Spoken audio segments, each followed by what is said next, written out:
back to another episode of Dirt Grain Steel. So today we're going to put the cylinders back on the boom with a Gradall.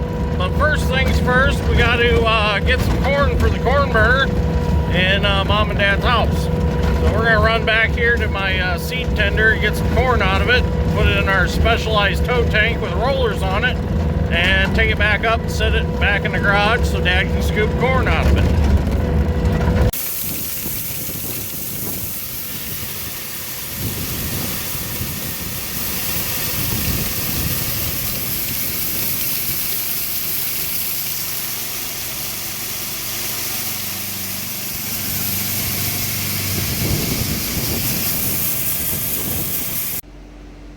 So I've gotten started putting these cylinders on. Got the inside one set back in, which was a bear. I picked it up and Dad helped me shove it up in there. So it's in there. I just got to get the pins put back in it. And then we're going to have to bring the Bobcat in. We're going to have to set the boom back down because the only way to get the pin in on the top of this one is to go through this convenient hole here in the cab to shove the pin through. So I'll get the bottom pin in, and then we'll get this cylinder pinned on and ready to go, and then we'll bring the Bobcat in, lift the boom back up, we'll take our safety chains off, drop the boom down, and we'll probably have to take the air blower and blow in the bottom ports of these cylinders to shove them out. I don't know if I'll be able to pull them out by hand with this new packing in here. So first thing I'm going to do is I'm going to take these pins and replace the grease fittings in them and make sure that the grease passages are all clear. I am going to have 2 pins made for this side, 2 new greasable pins. I was going to make them last night.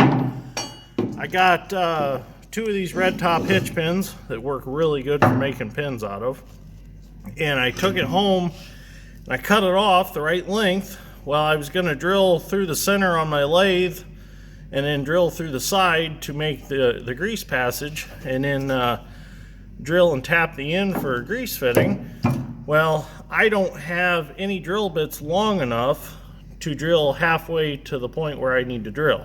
So Monday I'm going to take 2 pins over to my buddy's machine shop and have him machine them for me. Because he's got the right length drill bits. I'm going to order me a set. I just don't have them. And then we'll get those pins back. But for today, just to see if everything's going to work, I'm going to just take 2 of these pins and throw them in there, smear a little grease on them. It'll be fine for temporary just to try it out. They are the right diameter and everything. They're just not greasable. So at least that'll get us to the point where we can move it around, play with it a little bit. The ground's pretty froze, so I don't think we'll be able to do any digging with it. But I would like to get it out of the shop and get it around beside shop so I can do some pressure washing on it. So let's get started on these pins, get them cleaned up, and get these cylinders back on. Okay, so inside cylinder, bottom pins back in. That was a real bear. I had to hold up on it with a floor jack and a block of wood, pick it up, and then I got the pin in. So this one will be a lot easier because we can actually get the cherry picker into this one for some assistance to hold it up. So I got my little cable sling wrapped around it, choked around it. So now I can just, it's going to flip up, that's all right.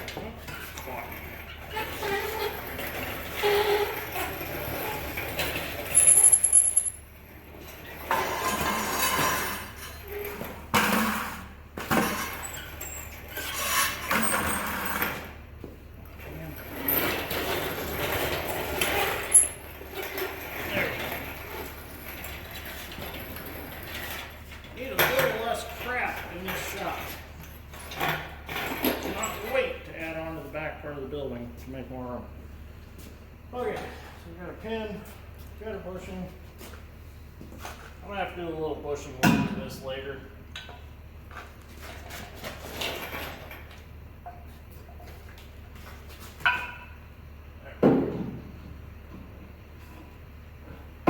This one was kind of buried off.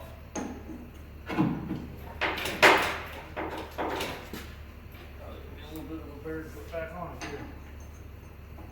See, that bushing should be tighter. I'm gonna have to make some oversized bushings and drive in there eventually. It'll be fine for now.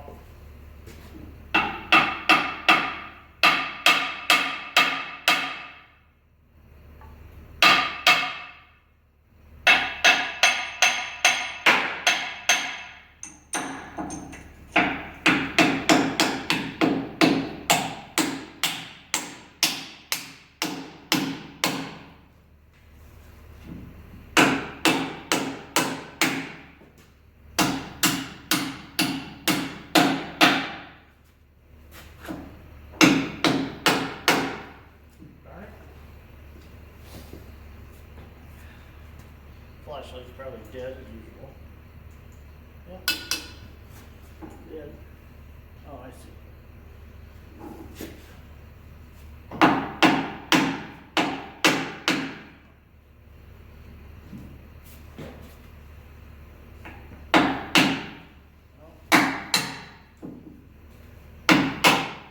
Well, I'm gonna have to get me a flashlight so I can look in the hole and get that cylinder lined up better. Okay, so I got the pin in, and once I got the pin in, I realized, oh crap, I put the wrong pin in, because I was going to put one of the red top hitch pins in there until I get a greasable pin made. The pin that I was trying to put in there goes in the top on the other cylinder so it can be greasable. So, went ahead and switched that out, no big deal, kind of a blooper. So, now we got that in there. Go ahead and flip this cylinder up.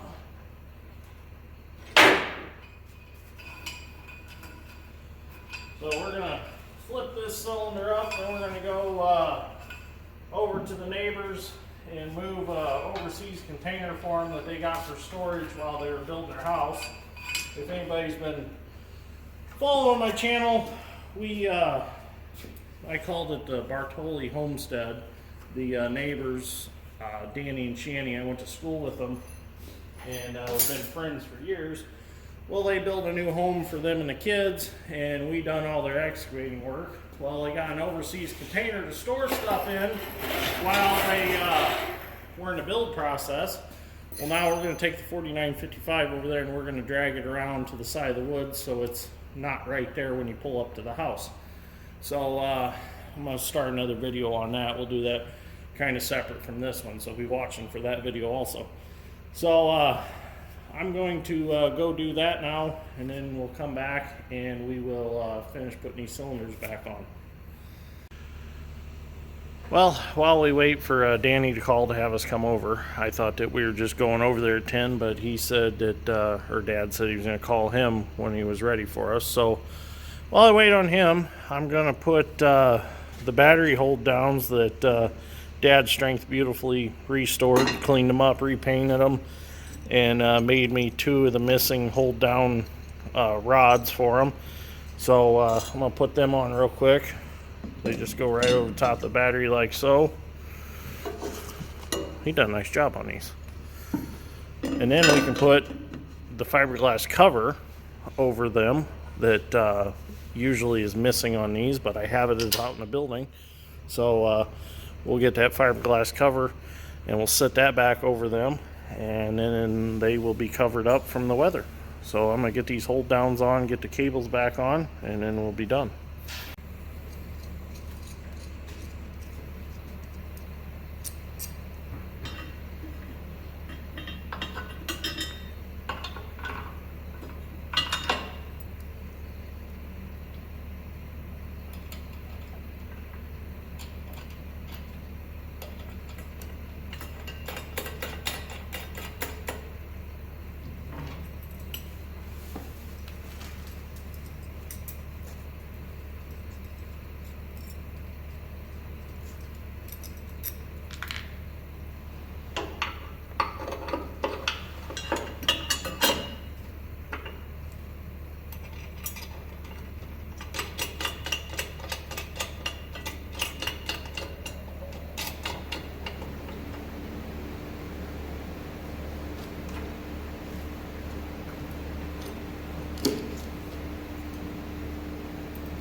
little crooked.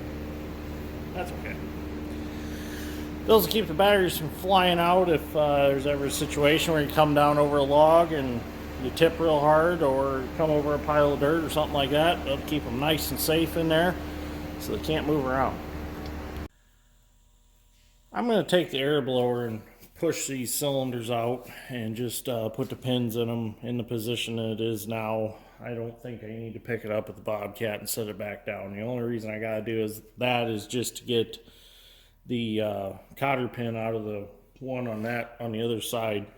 But to put the pin in, I really don't need to after I was thinking about it. So once I get the cylinders hooked back up, get the hoses back on them, then I can just use the machine to raise it up, bring it back down, and put the cotter pin in through the hole in the cap. So no point in opening up the shop doors to bring the Bobcat in and let the heat out when I can just do it this way. I'm going to take the air blower and just gently, long enough air blower, that's for it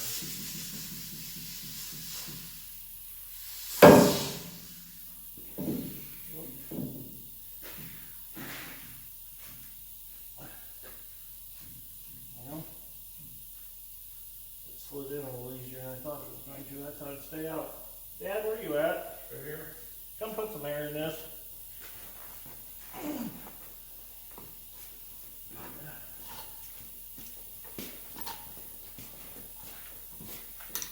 Gently, it don't take much.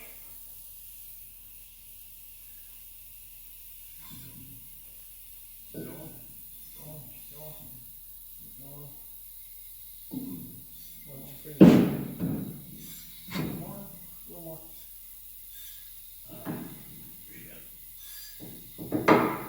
More? Yeah. That's going. That's going. One more.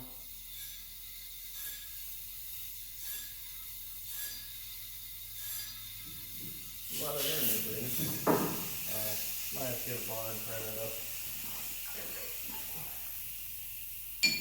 Oh, that's all.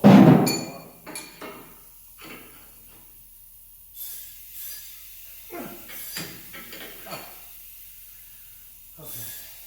More? Yeah.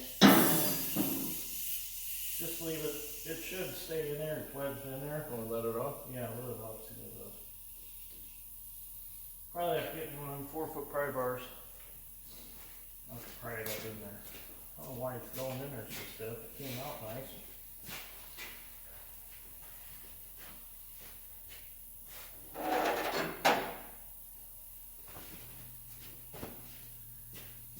Thought it would have went right back in.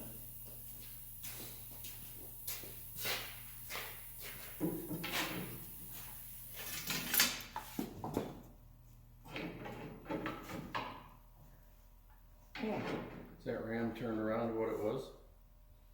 Maybe. Is that the right one on the right side? Yeah, that's the right one. It's going. It's just slow. Okay, I might have to get that one pointy bar and drive it in and make it line up. Okay, so we got the pin in. We ended up having to tap the ram back down. We turned it and pushed it back up, and it almost went back in, no problems. I said take the pry bar and pry it up a little. So it must just be wore to match right there. So that pin's in. Now I'm gonna go in here, and this is gonna be the tricky one to get this one in there. And once I get that pin in, like I said, I can raise the boom up, take the chains off, drop it back down, come in through this hole in the cab and put the cotter pin in the backside. So as of right now, I don't really need to worry about using that hole. So I'll just get on top of the boom and shove the pin in that way. So I'm gonna get the air blower in this one and blow this one up the same way we did the other one. Okay, now all the cylinder pins are all back in, and now I can start hooking hoses up, and this is where zip ties came in handy because I've got them all color coded out. Just have to grab the corresponding color with the corresponding color, put it back on, and it's as simple as that. No trying to trace hoses to figure out where they go. Just match color with color. So I'm gonna get all these hoses hooked back up, and then we can start it and see if it's gonna pick it up on its own. Now there's gonna be a lot of air in these cylinders, so I'm gonna have to work it for a while to get the air out of them, but everything should be good, hopefully. And hopefully these were the reason that the boom dropped. So, but I'm not gonna say that the spool valve doesn't leak a little bit. So we'll find out. Maybe we'll get lucky and it won't leak at all and it'll stay up. But being the age of the machine, I'm sure it's gonna leak a little bit, but nothing like it did before, that's for sure. So I'm gonna get these hooked up. Moment of truth, let's see what happens.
Well, that's a lot better than it was. It might be going down just a little bit, but there's still a lot of air in the system. So until we take it out and run it and get all that air worked out of it, we're not gonna know. So I might take it outside, I don't know yet. I'll go out back and see how froze things are. I'd hate to track it all the way back out back and not be able to dig anything. So I'm gonna go see what it's like. Maybe we will take it out and dig with it a little bit today. We'll see.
it's not very thought out right here, but we can see what we can do with it. Curl the pump there.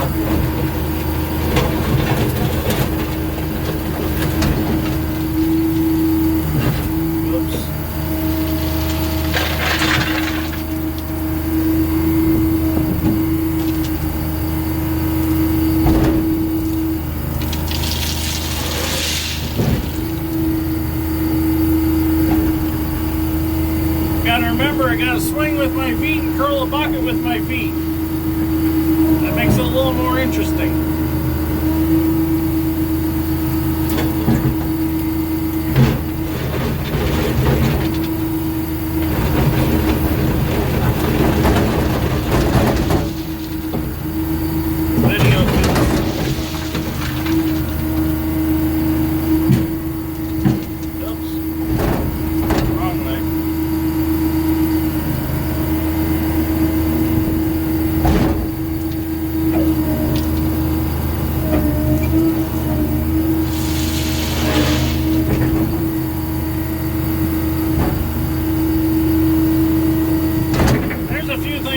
Fix yet. It's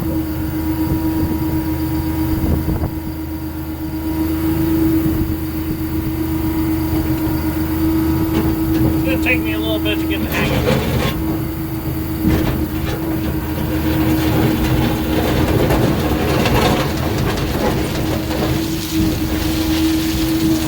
Doesn't help that it's frozen material.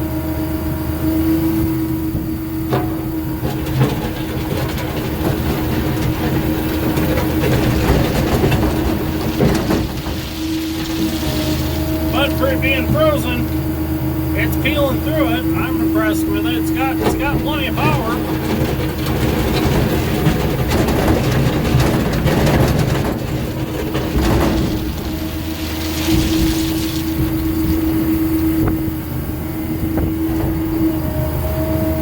Can't wait to get in some thawed out dirt with it.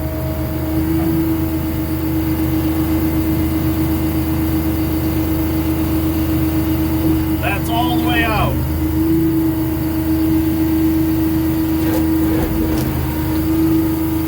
Curl a bucket a little bit.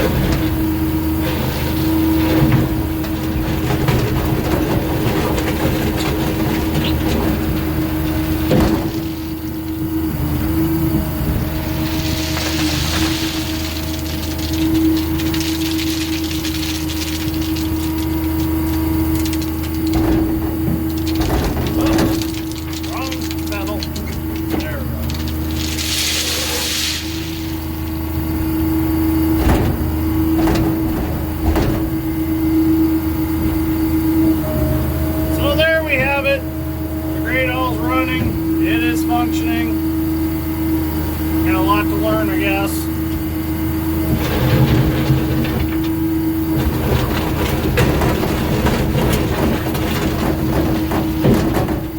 Definitely is not the time of year to learn how to run a Gradall.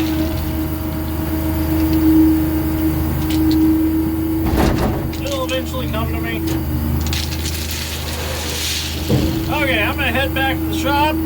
So I'm going to call this a success. We got the Gradall running today.